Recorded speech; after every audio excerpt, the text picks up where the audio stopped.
Good evening, Niner fans. How we doing? It's Friday. We home. We finally got some stuff to talk about. I've been waiting all week for some damn news. We got a little bit of news. We're going to talk about it. I got my boy Bash back in the building. You know, we usually do the Friday thing. He's got a broken heart, but we've mended it a little bit. He's back. How we doing, my boy?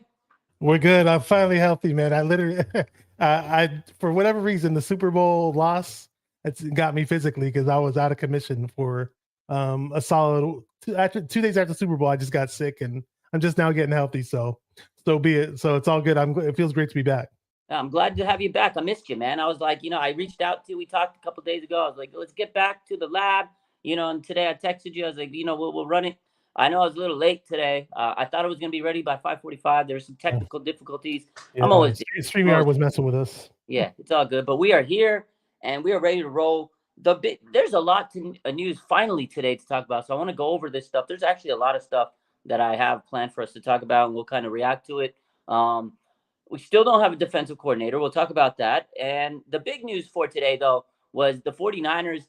They got right to business. This guy, as we know, Steve Wilks was fired this week. They cut Isaiah Oliver. Isaiah Oliver was Steve Wilks' guy. Like, if you remember in the offseason, the 49ers, they got this guy, Isaiah Oliver, and everybody's like, okay, maybe he's the guy. Steve Wilks hyped him up, right, as his big-time nickel. He said he's one of the best nickels in the league. This guy was doo-doo butter. He was not good. And fans today were so happy that the 49ers released Isaiah Oliver. It does, open up some areas for the 49ers to go, spend some money, maybe a nickel, maybe you get an outside corner move, Diamante Lenore. But it was like every Niner fan is hyped up about this news. And the good news about this is that it opens up $2.4 million in cap space. I'm happy about the move. I don't know. What do you think? Isaiah Oliver, writing was on the wall? Were you surprised? What's your takeaway on this? Definitely wasn't surprised. It was lingering in the back of my head. Once Steve Wilks was gone, I was like, Isaiah Oliver is most likely not on this team unless we just signed a really, really bad contract. I didn't look into his contract details. I thought that was the only thing that would leave him hanging around. Just we signed a terrible contract and be hard to let go of him. But yeah, that's good. We saved money. He's gone. Sorry, just didn't fit in. He was a sure tackler. I'll give him that, but he did not look like a nickel corner out there. I'm sorry, he just didn't. No, he was a liability. There was times where we were like people were screaming middle of games, like, get this guy out of there. I feel like once they got him out and they put Ambry Thomas in the lineup, the secondary got better. Now, Ambry Thomas was up and down himself, but he definitely was better than Isaiah Oliver. Isaiah Oliver was just outmatched a lot. He didn't have breakaway speed, so it's not like he could keep up with people. He did tackle well. I did see that every once in a while, but he did miss some tackles. He wasn't consistent, and I mean, he would get mossed almost every week. So I'm absolutely not upset that he got cut. I was waiting on this one, actually. I had the breaking news post, like, waiting. I was like, as soon as I saw it today, I was like, oh, there it is, as expected. And again, I think everybody was kind of waiting for this news to happen. But again, the big news is they saved $2.4 million in cap space. And now you can add that to whatever. Maybe you go sign a guy, that's probably better for $1 million or $2 million, prove it type deal. But there's different options. They can go look into the draft. They have Darrell Luter. They have Sam Womack, the young guys that they're still developing on their team. Ambry Thomas, maybe he runs it back with the team and continues to develop. But again, he was up and down this season. But I will say this. I know a lot of people kind of were sour on Ambry toward the end of the season. He played through a fractured hand. He did have a fractured hand. So he did play through that for whatever it's worth. But what's your take? What should the 49ers do for the nickel cornerback spot or the quarterback spot in general? Yeah, I mean, I don't know if they sign anybody. I just think it's a cornerback heavy draft in general, though. I wouldn't mind if they drafted 2 corners at some point in the draft. Not necessarily draft one high, but we have a ton of picks and definitely address that position when need be. And, maybe somebody does step up like Womack. Everybody's been waiting for Womack to step up, and where has he been? You know what I mean? So either somebody steps up that we previously drafted, like you mentioned, Luter, or somebody else that we draft steps up. Who knows? Yeah, who knows? And, again, the loss of Isaiah Oliver, I think, coupled with Steve Wilks, is just basically Kyle Shanahan saying, like, look, these were issues on my team. I'm done with them. Like, he got rid of Steve Wilks a couple days ago, and then not too long after Wilks was gone, they kicked Isaiah Oliver out. Just throw him out. You gone, he gone.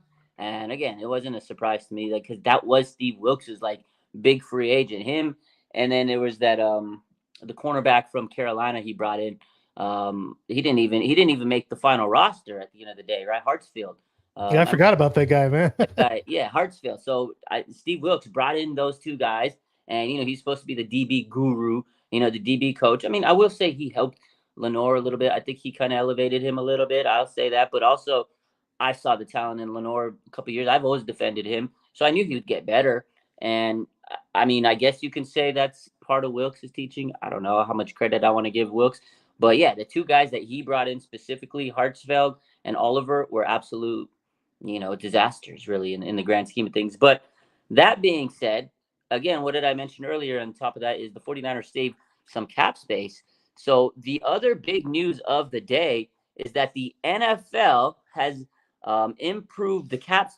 They increased the cap space today for all the teams to 255 million. That's a 30 million increase from last year. $30 million in cap space. Like, that is huge. That's astronomical. Teams are going to have a little bit more spending money. There's different reasons why they did it, media coverage and all this other stuff. So the teams have more money available to spend. And with that being said is, okay, now people are starting to get a little hyped up on the timeline. Like, oh, maybe the Niners can sign XYZ. Maybe they're going to bring back this guy. And it does. It gives the teams a little bit more freedom. They can restructure some contracts. What was your initial takeaway when you saw, like, holy smokes, the NFL has increased the cap space to $255 million, a $30 million increase. What's your grand takeaway from that? I don't know. A friend of mine was sending me that rumor like a week ago, saying that I don't know where he heard it, but he said it was going to go up to 250 million. So I kind of had it in the back of my head already, but then it said 255. So that's good. The only thing I'm worried is about is that some certain players may just drive their price tags up way too high to the point where it almost doesn't make a difference. But this team's, I mean, much better than a lot of other teams when it comes to retaining their talent.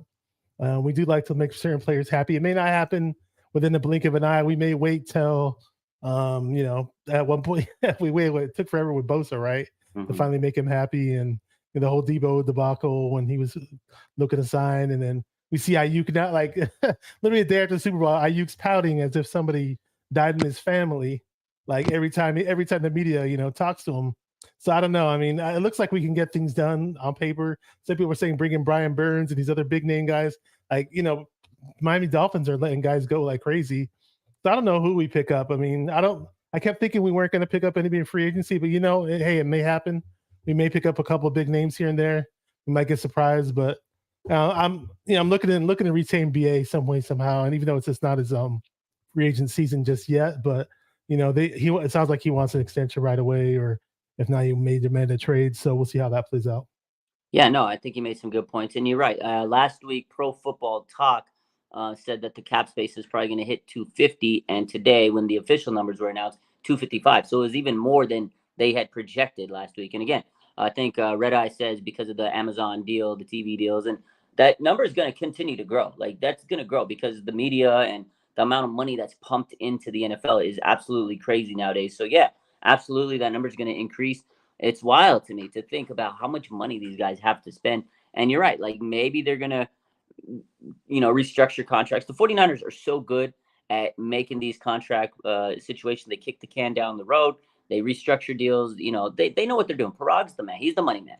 Like, I have no stress because I know Parag's going to get things done. Last year, they brought in Javon Hargrave, and I didn't think they were going to make a big splashy move. Boom. And it was like, oh, smoked. Okay, we live, baby. So I remember that was a big thing. So at this point, I'm just patient. I just sit back, wait and see what John cooks up in the lab, John Lynch and everything. And I'm pretty sure they'll make something happen. They've been a very aggressive team with John Lynch at the helm. They've made some mistakes here and there, but I think they'll get what they need to get taken care of this year. They'll, again, restructure deals. Brandon Ayuk definitely is going to get his contract extension, I feel. I mean, it's not like they have to 100% because, he is playing on the fifth-year option. But if they want to keep him and lock him in for long term, this is the year, because after this, he's a free agent. There's no guarantee that you're going to keep him after that. And also, I feel like extending him now shows him the respect that he needs. He needs that respect, that security to say, okay, this team loves me. They drafted me. They want me to continue with them. They're going to have to get that done. And I think they will. And again, this restructure definitely is going to help in that sense. But then it does open up the possibility of bringing some other guys back, like maybe Chase Young, maybe some other guys that are on the team. You got Jawan Jennings, who they listed his numbers. I'll post that up shortly. But to me, this says that they can also maybe, if they restructure the contracts enough, Bash, they might be able to get somebody else. I don't think Brian Burns. He wants $30 million. Like, that's just out of the picture. But here's the one. This is the guy that I think the 49ers could do, because he's probably going to get cut from his team. And he has a brother on the 49ers. And I'm pretty sure he'd take a hometown discount. So I'm going to post this picture on Joey Bosa. Look at that. Joey Bosa. Now, he is getting paid a lot of money. But if he gets released by the Chargers, Jim Harbaugh's out there. He probably wants to get a clean slate, get his own guys. I think Bosa would take a little pay decrease to go play with his brother. What do you think? Nick Bosa, Joey Bosa, the Bosa brothers on the 49ers. What do you think about that? He showed up to Niner playoff games wearing all Niner gear. So it wouldn't surprise me one bit if he said yes to the 49ers to try to become a Niner. The only thing that really, the major concern is this, though.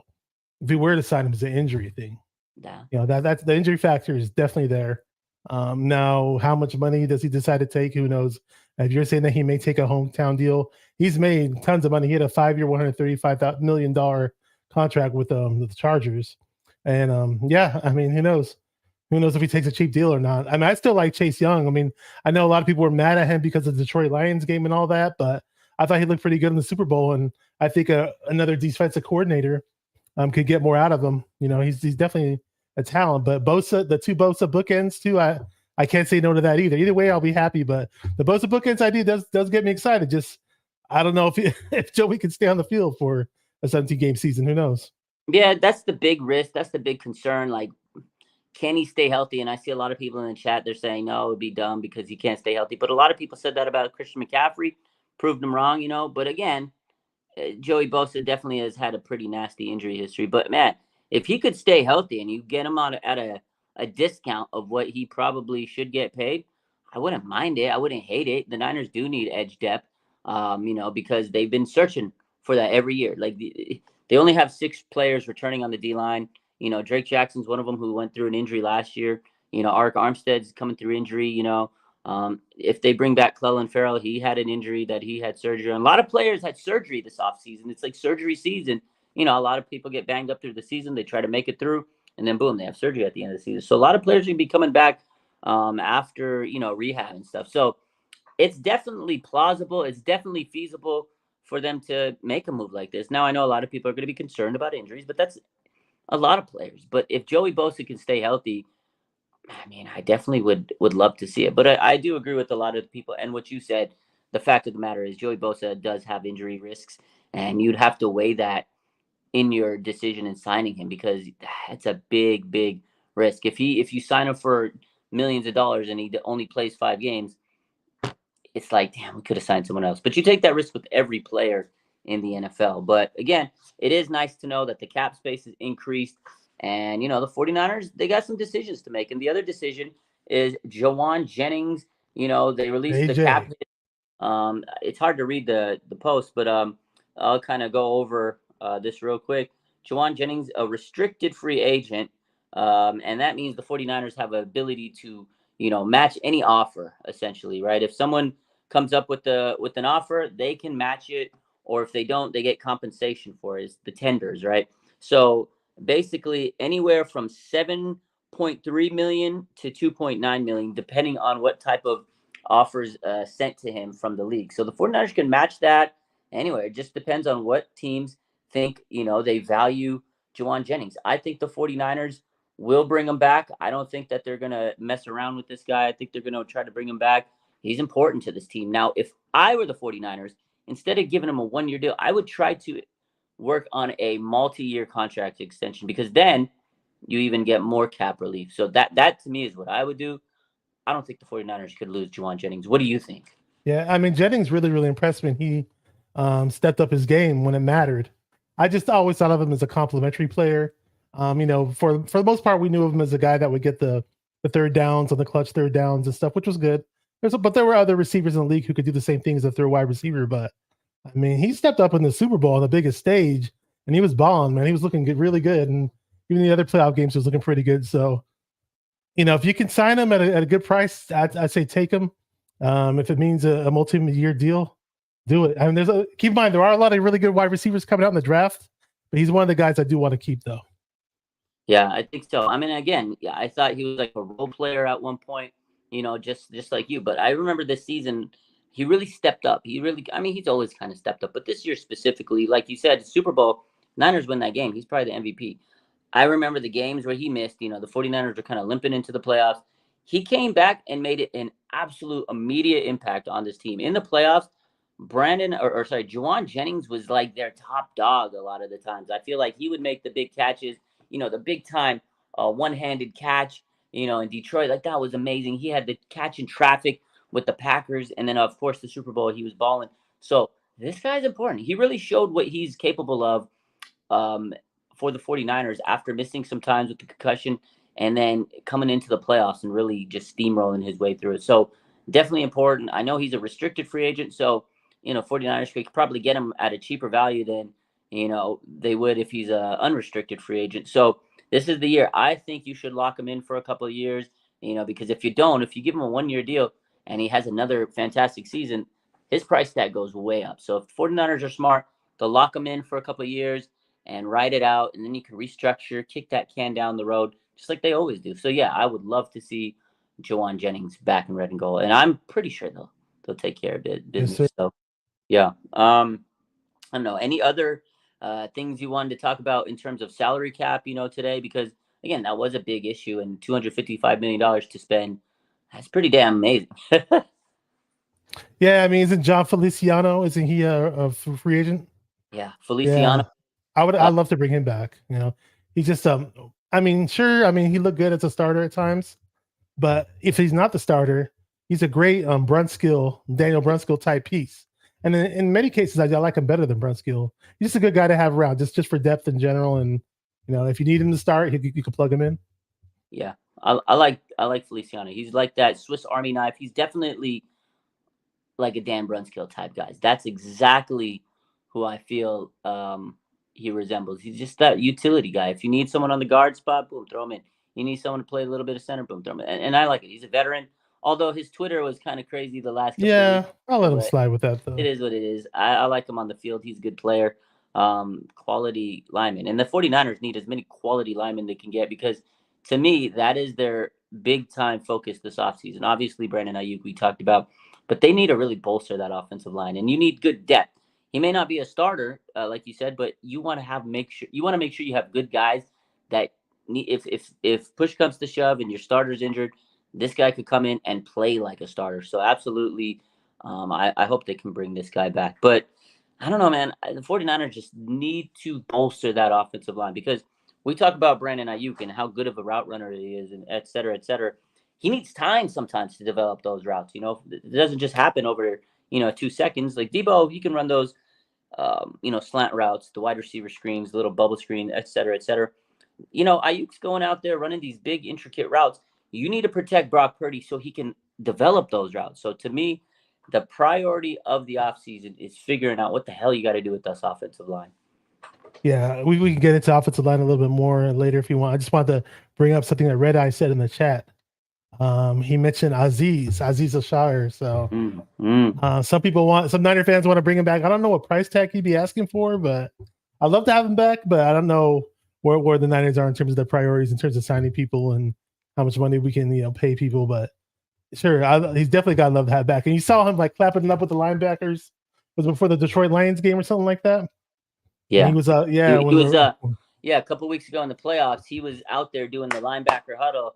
And bro was in street clothes. He had the jacket, and he was hyped with the team. I was like, he's not on the team. It was the playoff game, and he never left. I was like, okay, I would love Aziz back. But you're right, his price tag's going to be a little high. Depends on what their priorities are and how much they want to spend. But Dre Greenlaw coming off of the Achilles, you need to get a guy out there, because I know there is a possibility of Greenlaw to come back at the beginning of the season, depending on how he rehabs and how much he puts into it. But you also don't want to rush him. You don't want to risk further injury. So you need to get another linebacker. I know they have young linebackers, right? D. Winters, and Jalen Graham. So they have some guys that they developed, but Aziz, man, he's a proven star, man. So he definitely upped his price tag this year from playing with the Titans. I mean, he was a star out there. He was a star. The Yeah. one team I think that might try to swoop up and take Aziz would be the Texans. Aziz Al Shahir go reunite with D'Amico. We'll see. Yeah, true. Yeah, yeah. And we'll see how Greenlaw is coming back. You know injuries better than anybody else because you work in the field, but Mm-hmm. it was very, very unfortunate injury for Greenlaw. Honestly, watching that Super Bowl, I hate to bring up the Super Bowl, but it is what it is. This is my first time on YouTube since the Super Bowl. Yeah. When that injury happened, when the announcer's like, "We're gonna show you guys something that you don't want to see," I'm like, "Oh, great! What are you gonna see here?" When they when the announcer set it up like that, I was like, "What are we gonna see?" And they showed Greenlaw flopping on the field and taking himself out of the game. I was literally pissed for like 80% of the game because of that injury alone. That injury alone had me pissed throughout the whole Super Bowl. People were trying to call me during Super Bowl, text me. I was like, "Dude, leave me alone. I'm mad. I don't want to talk to nobody." Yeah, that was the X factor. I know that was the turning point that really hurt the Niners. I think if the 49ers had Dre Greenlaw, you might have won that game a little bit. You had a higher chance, obviously, to win it because Oren Burks was getting souffled out there. I like that you brought that up. Burks was terrible out there, bro. He's a free agent. I hope he's not coming back. No, do not draft somebody, sign somebody, do whatever. Yeah, and like I said, they got young guys. So Deebo Samuel today, there was an interview he did with Nick Wagner of ESPN, and he says it's one of the biggest heartbreaks you can deal with. Like Deebo is 2 weeks. It's been 2 weeks, and he's sick. He's going through it, just like a lot of Niner fans. And you're right. I hate to talk about it. We've talked about it enough on my end, my lives, but I know you haven't. You haven't been live since then. But you're right. I was obviously I was at the Super Bowl. I'm sitting there. I'm looking at updates while I'm watching. You know me. So I see, at the corner of my eye, I'm like, what's going on with Dre? He's going to the blue tent. Boom, Twitter. Of course, Dre Greenlaw. The updates where he's questionable, this and that and the other. Then I go on Twitter as I'm watching the game, boom, to see the updates, and I see the video that you talk about. And as soon as I saw that, Vash, I was so pissed. I'm at the game, just like pissed off, going, fuck, Dre Greenlaw, Achilles. And my boy that I was with, his cousin, he's an orthopedic surgeon. We looked at each other, and he told me, he goes, he's done. Yeah, I showed him the video. I go, look at this, guys. He looked at it. He's like, done, bro. He's done. I was so mad. I was so pissed. And I feel the heartbreak, just like Deebo said. Like, I feel still heartbreak. Like, yeah, I've moved on. I'm going to have to continue to go. You got to post content. But in the back of your mind, you'll never get over that. In my opinion, I'm never going to get over this loss. Like, the Niners had it. We did. Yeah. Oh, man. Yeah. Yeah, I mean, Deebo, honestly, I believe we targeted him 11 times that game. Yeah. And I don't know, man. It wasn't the same Deebo that I'm used to. I don't know what it was, man. And Kittle let me down too. I'll be honest, man. 2 catches, 4 yards, and you're coming back with a vengeance. Like, yeah, geez, a lot of people hating on them. Deebo played through a hamstring injury. I'll give him that. And again, O-line not being able to protect Brock. He had to get rid of the ball. And Deebo is so important to the Niners because again, he can run those bubble screens, the little short dump off passes, and they were coming at Brock. Like Brock had to get the ball out of his hands quick. Kittle's blocking, so it's not going to they didn't have time for him to block and then develop a route. They didn't have time for BA to go out there and run like a nice route. They had to get rid of the ball. So, yeah, I can see why Deebo was targeted a lot because of the fact of how the Chiefs were playing. They were bringing in the pressure. Spags, man, that guy's a hell of a DC, and they were bringing the pressure. Brock didn't have a lot of time to throw all the time. So, yeah, I know people are sour on Deebo. He tried to go through the game and played through a hamstring injury. And at the end of the day, man, they had to get the ball out quick. Credit to the Chiefs. They played a hell of a game, and they got 2 lockdown corners. And Chris Jones was a monster in the middle. So yeah, he was tough. It's tough. And you know what? People don't give credit to the Chiefs linebackers. They got some dogs at linebacker. So that blitzing scheme is just brutal. It's scary. I hate Spagnuolo for that. I mean, I know he's giving Brock Purdy credit, but I mean, I'm saying I hate him because it's out of respect. It was driving me crazy trying to watch that game. But look at this. I mean, people try to say, "Oh, Purdy's success only comes because of all the weapons." Well, what? Kittle only had 4 yards. Deebo didn't have a big game. Yet Purdy was still successful enough to give the team a lead in overtime. Yeah. So, but yeah, some Niner fans like, "Oh, should we draft a quarterback with our first round pick because Purdy's not elite?" It's like, dude, get your head out of your fucking asses, guys. I saw some of those takes. And then my God. What I see on Twitter nowadays, it just kills me, dude. Bro, the off-season is wild. You've been in the off-season, people are so emotional. Their takes are wild, outlandish sometimes. I saw some people on Twitter today that said, should the 49ers go get Kirk Cousins? I was like, what? Yesterday I was live on my IG, and people are like, Rod, should they go get Kirk Cousins? I was like, for what, man? Like Debo, or not Debo, Brock had a good Super Bowl. I mean, yes, it could have been better, but you got to give credit. The Chiefs were just better on defense, and the 49ers offensive line was just not good enough. No. And, we talk about Spags, right? I got to play this video clip. I don't know if you've seen it, but today he was live with Peter Schrager, right? He has a YouTube I did see it. podcast, and Spags has talked a lot of good stuff about Brock Purdy. I've seen like 3 or 4 different videos where Spags has like put so much respect on Brock Purdy. And today I was like, dang, man, you could really see the respect that Spags gives Brock Purdy. It's genuine. And the thing is this guy played against him. He coached against him in the Super Bowl, so he knows exactly what he had to do. I'm sure he looked at a lot of film. So I respect the hell out of Spags. He's probably one of the best defense coordinators I've ever seen. But I'm going to play the clip, and we'll talk about it. I think Brock Purdy, I think he's terrific. And I'll tell you, Pete, you watched all the games. And, there's guys on TV, me included, who poke holes in Purdy's. No. But you got to watch the whole. Yeah, I didn't find many. I'll tell you the other thing that stuck out was in those, so we play Tua, we play Josh Allen, we play Lamar Jackson, and you've got to worry about those guys always running the football. So now it's going to be San Francisco. We haven't watched a lot of film with them, so I don't really know them. Okay, it's a backup quarterback. Okay, maybe he's not a runner. Maybe we get a little break here. I turned the film on, and then he's ripping Green Bay and Detroit with a couple of, the run plays. Oh, that the were third really down critical. against Detroit was insane. Yeah. And I said, okay, here we go. We got another one. I'll be honest with you, Pete. I just texted Brock the other day. I tried to track down his cell number. I just wanted to tell him how much respect I have for him, and what a terrific, dude, I love what a terrific game he played. I mean, and he's such a quality guy, strong Christian man, and I respect all of that, and I'm happy for all his success. I'm glad he didn't have quite the real good game. So yeah, Spags putting respect on him. He says he watched the film and he noticed how mobile he was, and that's something that we saw in the playoffs. But Brock started adding that to his game. Now, Brock Purdy's going to actually get to develop his game this offseason. Last year, he had to go through rehab. But that's something Brock could improve on, his mobility, which we saw it taking off in the playoffs. We saw a few flashes through the season, and the arm strength is going to get better. So what's your takeaway from that?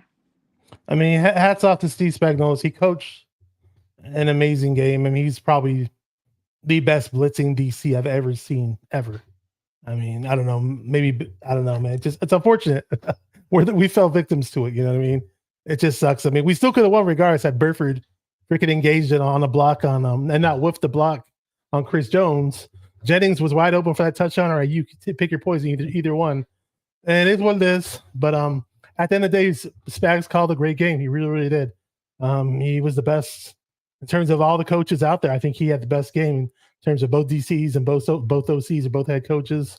He really came to play that game. So it's unfortunate that we could have made him our DC when with all those DC openings that we had, but he stuck around with KC, and then KC made the smartest move by making him their DC because he had success as a DC with the Giants. We saw that he won 1 Super Bowl with them, and then they hired him to be the St. Louis Rams at the time, I believe. I don't think they were the LA Rams at the point. He was the Rams coach at one point for 3 years, I believe, and he sucked there, right? So because he sucked with the Rams as a head coach, I don't think he had aspirations to become a head coach again. Therefore, his niche was being a DC, and the Chiefs benefited from that. He never bounced around and left. He never took offers to leave and become a head coach anywhere. And the Kansas City Chiefs are reaping the benefits from it, and we're unfortunately the victims to it. But it is what it is. But at least he had enough respect, and that just goes to show how good Brock is. How many D coordinators after a Super Bowl win calls the quarterback who lost, and just gives them their flowers and gives them their praise. I never heard of that before. Yeah, me neither, man. That's ultimate respect. Like I was like, damn, when I saw that this morning, I was like, you know what? That's hella respect. Like, it sucks that we lost, but I respect the guy. And you know what? Yeah, Kansas City's smart because they're going to keep him as a DC. And the day Andy Reid leaves, I guarantee you he'll be their head coach. And I think now that he's established himself and he knows the team and the culture, I think he would be a good head coach for the Chiefs when the time comes. But yeah, I wish the 49ers could have got him as defensive coordinator because we still don't have a DC. And I saw today trending on Twitter, John Lynch is supposed to address the media on Tuesday from the NFL Combine. He always does. He always blesses us with his presence during the Combine, and he answers questions and da da da da da. Do you think we're going to get the DC sometime next week? I'm thinking maybe Monday, and then he goes in front of the media and addresses it, or he might announce it on Tuesday. I don't know. What's your takeaway on this DC? Like, who the hell is going to be the DC? I mean, you've talked behind the scenes about, DC, this and that. I don't know, man. I saw some reports the other day. Mike Silver said, it's going to be internal, but we've still seen other reports, a lot of rumors. There has been no concrete, evidence, no news. Nobody knows a thing about who the heck they're looking for. And it's not just that they have to hire a DC.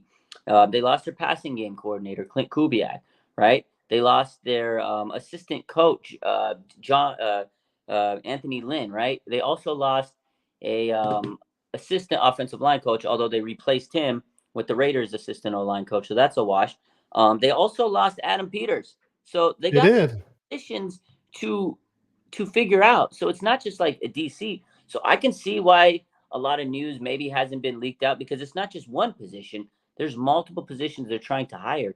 But what's your overall takeaway on that? Yeah, I know somebody threw out some rumor today. I think it was 49ers News 24/7 is a good friend of mine, actually a good dude. Mm-hmm. He was saying that again, the 49ers don't announce a move today about the DC. Expect them to wait till Tuesday. And that's when they're having their presser too. So I don't know. Maybe they do wait. And shout out to Tim Kawakami, who had us all excited on Twitter saying, "Oh, the Niners are inching towards making a DC announcement very soon." And everybody was on the edge of their seat. I refreshed your Instagram page about 100 times that day, hoping to see something. I was refreshing Twitter, Bash, and I called up all my boys. I called up Moose. I was like, "Moose, what is the word? What the hell?" He knows Parag, so he texts me. He goes, "Parag's worried about Leeds United because." I don't know if you know, but Parag's like the owner of Leeds. He's kind of like the Jed York of Leeds, and now it's soccer season, so they're focused on that. Honestly, Parag he's like, just tell me when we got to run the checks and contract season. He's like, I'm on soccer mood right now, mode. He's not worried about it, so he had no clue what's going on. He goes, I don't know what to tell you. And so I asked my boy. He goes, I haven't heard anything. So there's a lot of positions that need to be filled. And we don't know. I think it's going to be Monday or Tuesday, because you don't just drop news on Friday and then, Friday's like not a news dump day. It's usually beginning of the week, so you have all week to talk about it. The shows, are going to be buzzing on, the draft combine. So then, boom, you pick that news up on top of everything else going on. I think that's where you make your big buzz announcement. So I think next week we'll find out, hopefully. But yeah, Tim Kawakami had us hyped out of our mind. I was like, oh, okay, Tim. Bro doesn't know nothing. And then you got Mike Silver dropping it's going to be an internal. I don't know who to believe anymore. It still could be a big name. I want it to be like Mike Vrabel or, one of those big name guys. Bill Belichick. Man, come on, man. I would love it to be Billy B, but I need a guy that has presence, that knows the defense, that Kyle can just say, here's the defense. I don't want to worry about it. Go take care of business, run it, do what you got to do. I don't think Kyle wants to be worried about the defense. He's got enough on his plate, figuring out the offense and the schemes. Just give it off to a proven guy. I mean, I get the whole point of internally, hiring some guy that knows the system, that, ran what D'Amico did, whatever. But you still don't want a new defensive coordinator, in my eyes. I just don't want a new guy. We need a Super Bowl. I want a guy that's a proven champion on this roster. That's just the way I look at it. Yeah, a lot of Niner fans want the excitement. The big name that brings the excitement, the guy with the pedigree. A lot of them think that an in-house guy is just going to be like, meh, whatever. That does nothing for me. But who knows? Maybe there is an in-house guy that we bring up, and he could be a worthy hire. So who knows? I mean, just they got us waiting is all they're doing, man. So maybe they put that out as a smoke screen, the whole in-house thing too. Maybe it is a bigger name, but we'll see. Yeah, it is smoke season, Bash. So I think it could be just. I want all the smoke. It could be. It could just be they're dropping this news to Silver and Kawakami to get everybody off their back so they can go do their due diligence and everything behind the scenes. Because now we've got this smoke cloud, and we're like, oh, it's going to be Johnny Holland. Is it going to be Chris Kasurik? Meanwhile, they're in the back. Yo, what's up, big Mike Vrabel? Let's go talk, and who knows? Who knows? Yeah. We're going to find out soon. I want Kasurik to be our D-line coach for the next 15 years. It's like I have a feeling it's like he goes to DC and becomes a DC and has success, and he'll take a head coaching job, and we That's lose what I him. don't want. And I love Kasurk. I don't know. Have you ever met Kasurk? That dude. I finally did a training camp. He's a great, nicest guy. Nice dude, but you could just see the energy when he's like in that mode. When he's locked in, bro is locked in. But yeah, when he's away from that mode, he's a nice guy, nice old, nice guy. Like, what's up? I told him he's the most pumped up assistant coach I've ever seen in my life, dude. Yeah, he is juiced when he gets locked in, man. I'm like, oh God, you could hear him yelling from like miles away. Oh, you've heard him yell in person? Oh yeah, like okay. I mean, you could just he's like dig. When they're doing, like, the drills. Get the hands up. I don't know how he still has a voice, bro. I'm like, I don't know how he does it. Yeah, and I'm like, my vocals will be shredded. Oh, I lose my voice quick, bro. Real talk. Yeah, it's crazy, dude. My man, Channel 49 says, whoever they hire for the DC, they better be on the sideline all year long. Yeah, you better not have Kyle call you down. Yeah, when we saw the friction, like people are. I'm not trying to rag on Steve Wilkes. I'm really not. I appreciate a lot of the good things that he did, but let's be real. There were people calling. There were Niner fans calling for his head mid-season, and we saw things go wrong mid-season. And the whole should he be out of the booth? Should we kick him out of the booth? All this was a conversation during the season. Let's not act like, oh, we made him the scapegoat. Oh, why did we fire him? We should fire Kyle instead. Like, look, it's not like that, bro. Just come on now. Yeah, I was surprised that people were saying he's a scapegoat. Stephen A. had the whole tirade. Like, if that's your take, you didn't watch this team through the season because the defense was giving up a lot of rushing yards. They kind of fell apart at times. They had a 3-game losing skid, and Steve Wilkes was called out by Kyle Shanahan. He goes, "I'm going to have a talk with them. Well, I need him down on the boot." Like, there was friction. There 100% was friction. That's why I just don't think that hiring an internal candidate, because you could have fired Steve Wilkes earlier in the season and brought up somebody that you thought was capable of doing it. But maybe Kyle just didn't want more drama on there. So he tried to like nip it in the butt and say, all right, we're going to figure this out. But that to me is something that people that say that he's a scapegoat didn't understand. Wilkes was on a short leash. He was in the doghouse. Let's be real. He was in the doghouse. Super Bowl comes. You got Kyle Shanahan calling a timeout. You call timeout because he didn't like the coverage. You're playing 10, 15 yards off these receivers. They only need 20 yards. You're going to give up at least a field goal. Like, it's silly to me. So, yeah, Kyle was pissed at this guy for a long time. So, I agree with you, Bash. Don't get it twisted. This guy was on a short leash. And people that say he's a scapegoat, I just don't think they watched enough games. Or maybe they just hate Kyle Shanahan. I get it. He hasn't been able to win the big one, but he's gotten this team damn close. I think eventually he'll get it over the hill.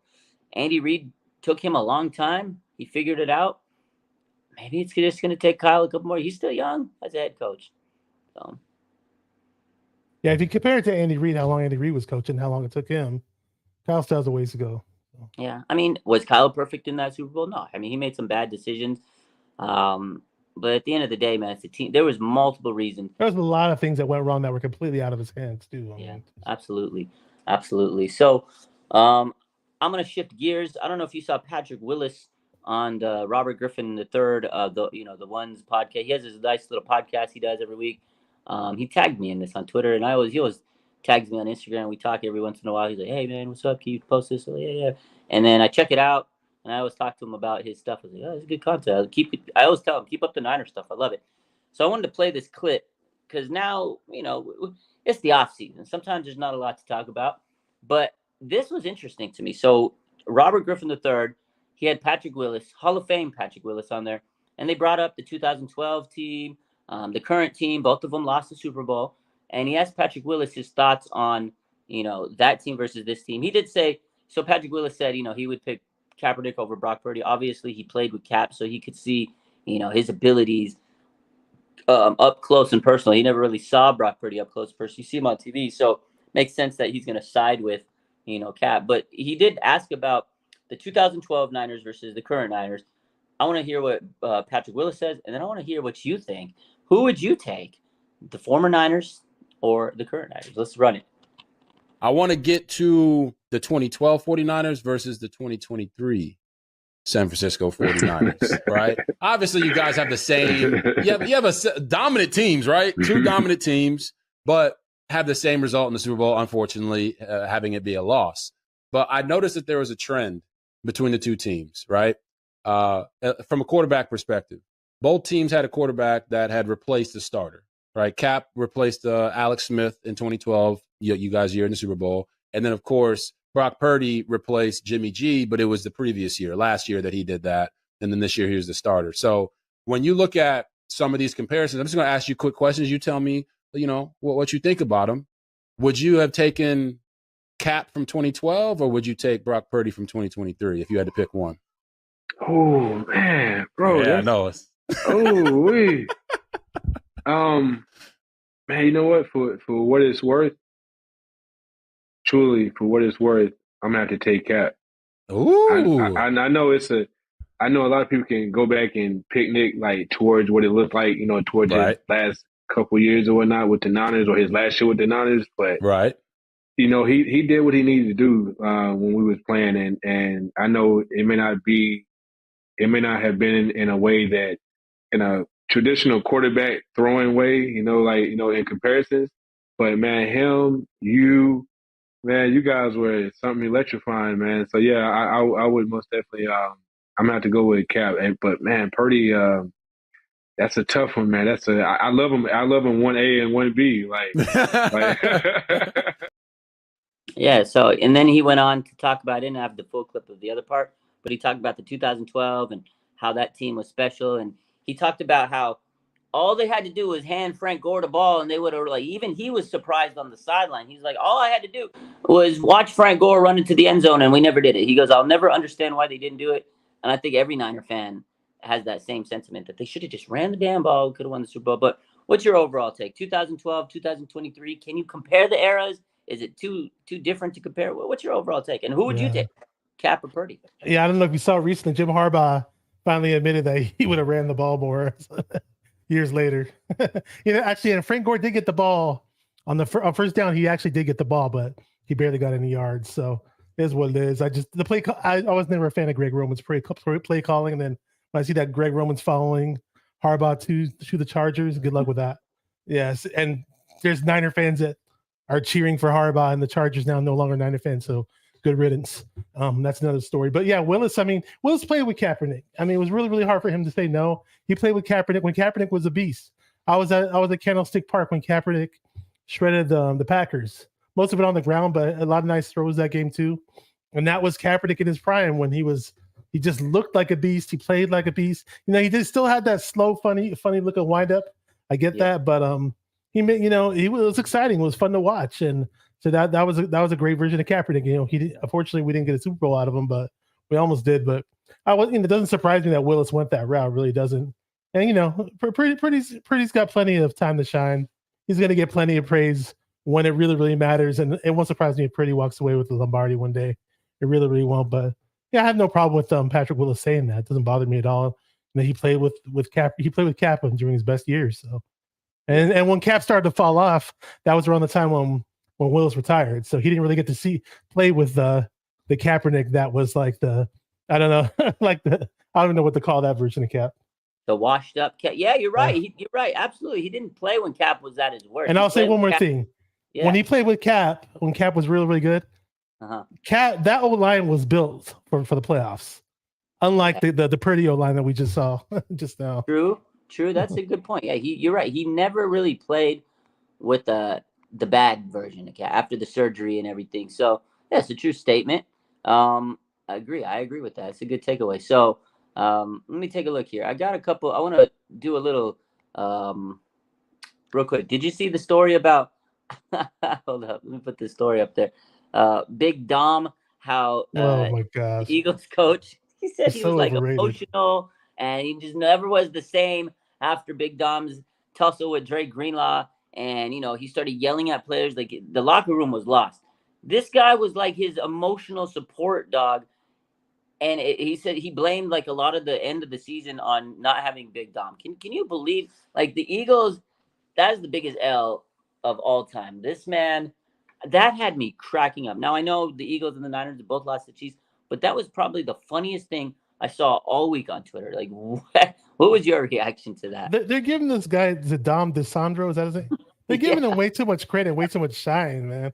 I don't know. I hope if he was a smart guy, he'd capitalize off of it and make T-shirts or whatever for the Philly fans. I don't know. It's just weird. I didn't even know who the hell the guy was until he had that incident with Greenlaw. The announcers all knew who he was, and he's been on the sidelines for the past 10 to 15 years or whatever crap.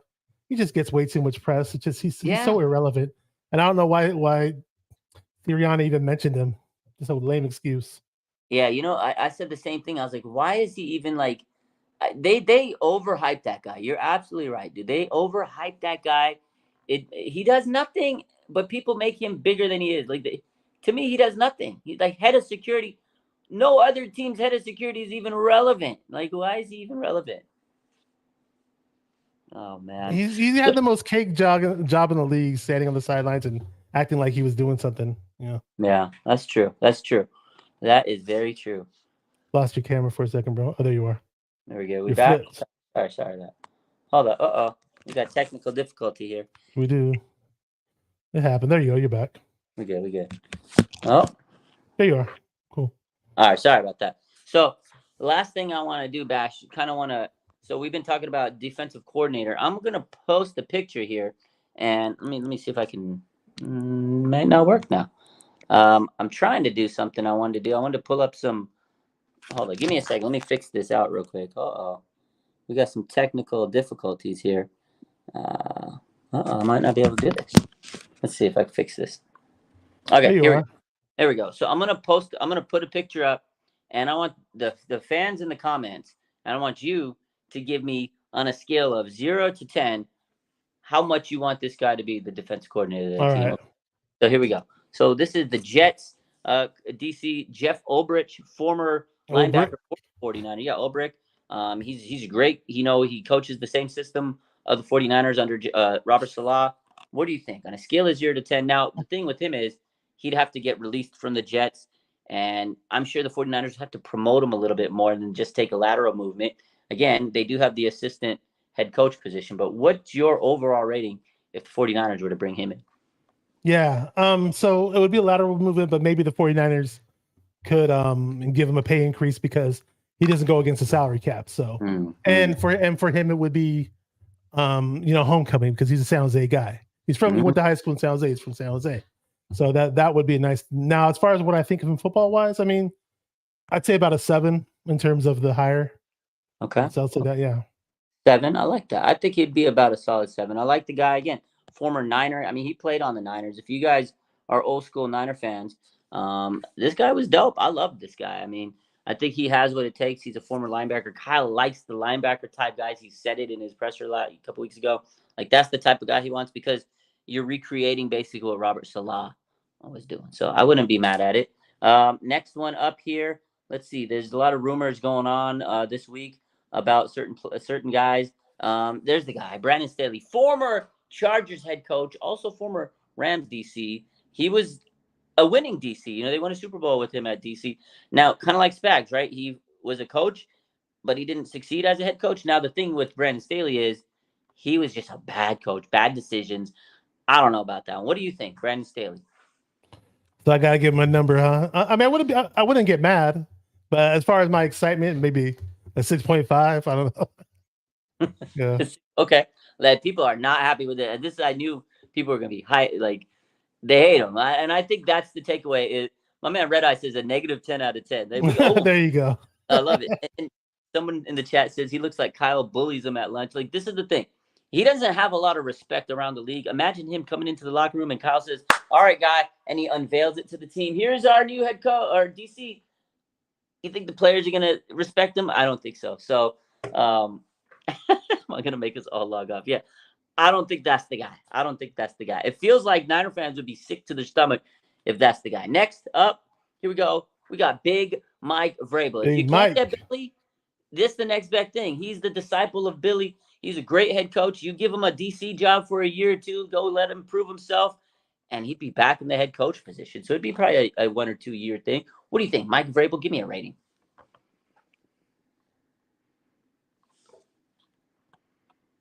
I think your mic was dead. That's my fault. I muted myself. And 8.8. Yeah, I'd love to have Mike Vrabel. Yeah, definitely be happy about that hire. I like the move. Yeah, people said Red Eye says 8 out of 10. people are seeming to like Mike Vrabel. I think that'd be a smash hit. Again, he'd control the defense. You'd have a big enforcer, a big-time guy. He can control the defense. Kyle won't have to worry. He's a head coach caliber type guy. And again, you give him a year as a DC or two, let him win a championship, he will be at the forefront of everybody's head coaching jobs. I think it'd be a win for both of the guys, for both him and the Niners. Kyle just needs a really good defense coordinator. Stop playing games. Get a championship level guy. I love Mike Vrabel. I think that'd be a solid DC. I think he's like the only Belichick disciple that was worth something too, if you think about it. Yeah, I think that's a fair statement. I think you're right. I think you're right on that one. Let's see. I'm honestly surprised that the Titans let him go.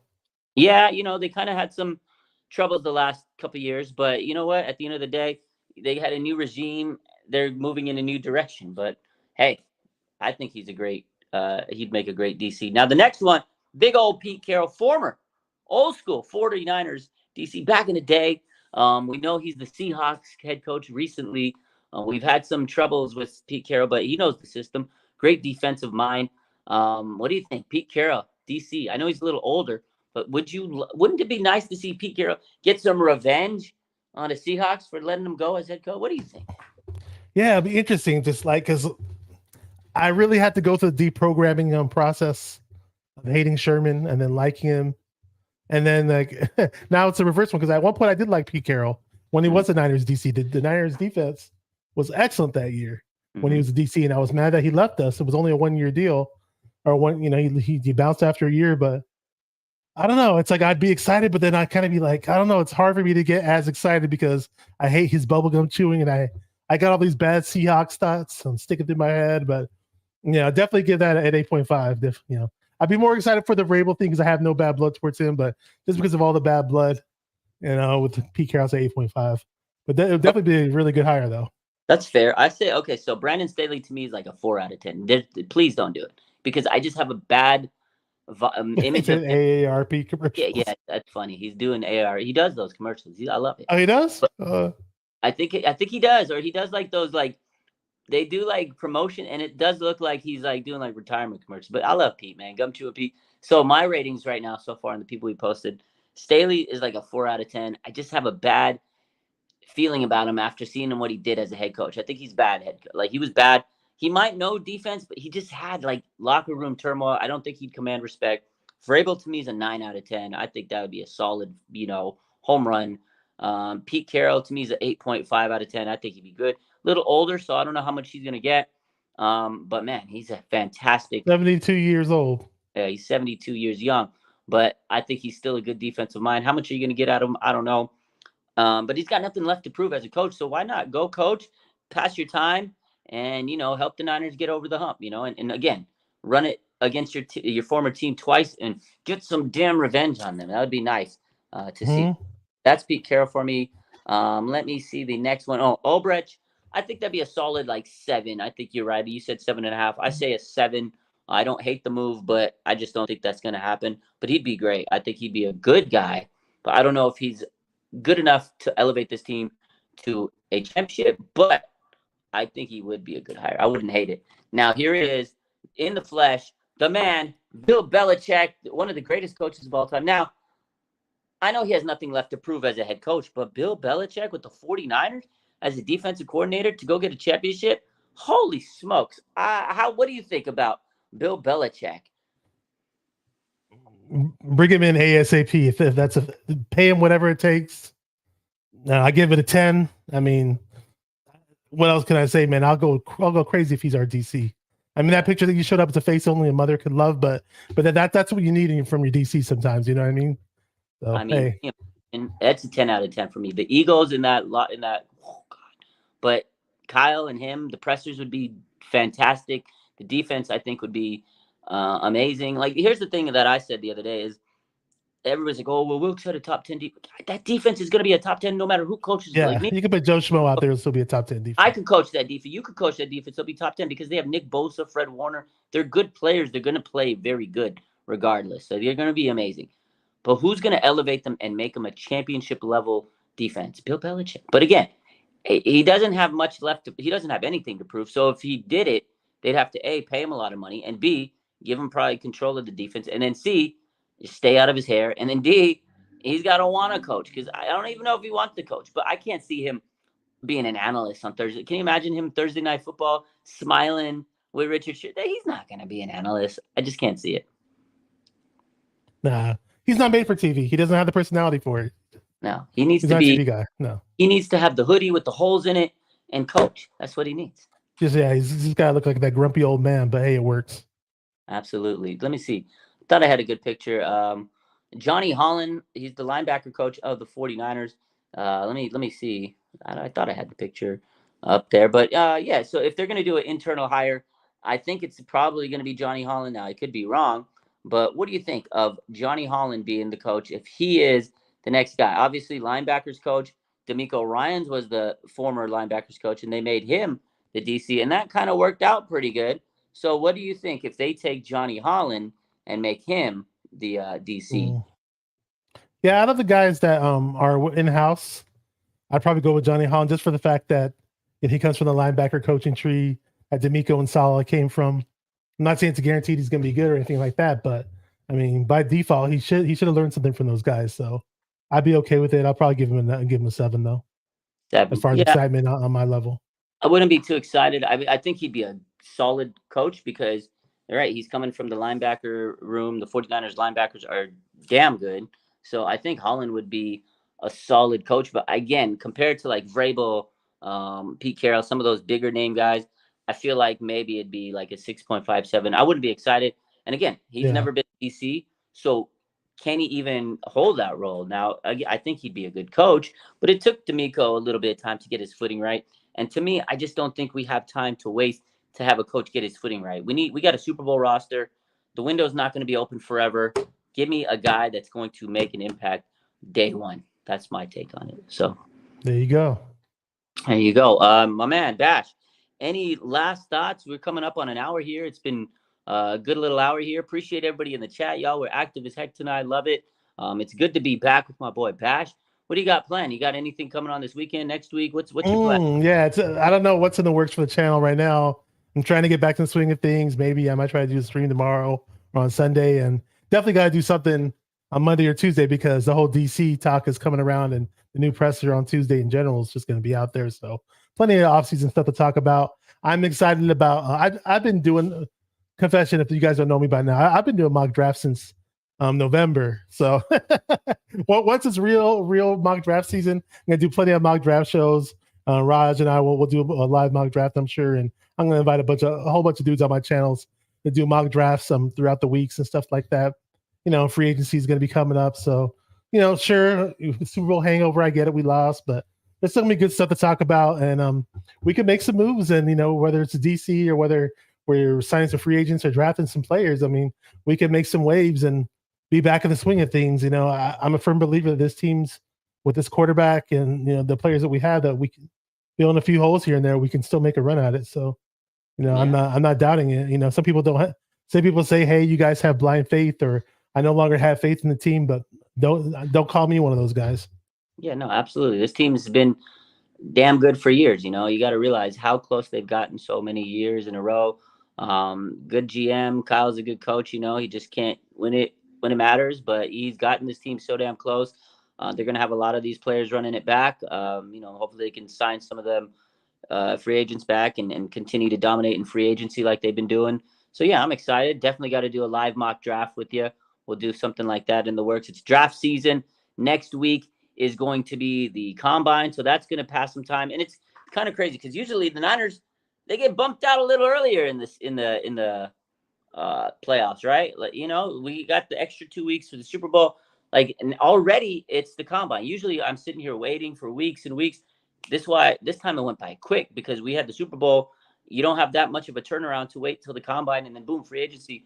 So this offseason, things are happening quick. Yeah. Yeah. It's kind of like crammed. It's like a jam session. It's like, boom, before, we had the 2 weeks where we're crying and then the Super Bowl and then the extra week on top of that. So now it's like, boom, quick turnaround, NFL combine. So we'll see. I like this comment from Flood. He says, I think it's important to bring in a DC with head coach experience. It'll be good for Kyle because I like that. That's the last thing I'll go on because, yes, Kyle, sometimes the moment gets a little bit too big. He needs a guy that can be like his second coach out there. Be like, yo, Kyle, maybe we should do this. Yo, let's try this. Hey, why don't you do? I don't know if that's a good decision. A coach with some good experience that can say, hey, look, man, let's try this, or that's probably not a good decision. Just another guy to keep him, keep his head straight, because sometimes I think he's doing too much. He's calling the plays. He's the head coach. He's pissed off at Steve Wilkes. He needs to focus on what he needs to focus. And another guy wouldn't hurt. I think an OC would help too. I wouldn't mind that OC. I'd welcome it. I mean, if I were to knock Kyle for something, maybe he's got too much on his plate during the games at hand, and maybe just a nice little bright OC would work wonders for him. Honestly, I'd welcome it. Yeah. But the thing I keep saying all off season is, why don't they just promote Brian Griese as OC? Because look, they have to replace Clint Kubiak. He was the passing game coordinator.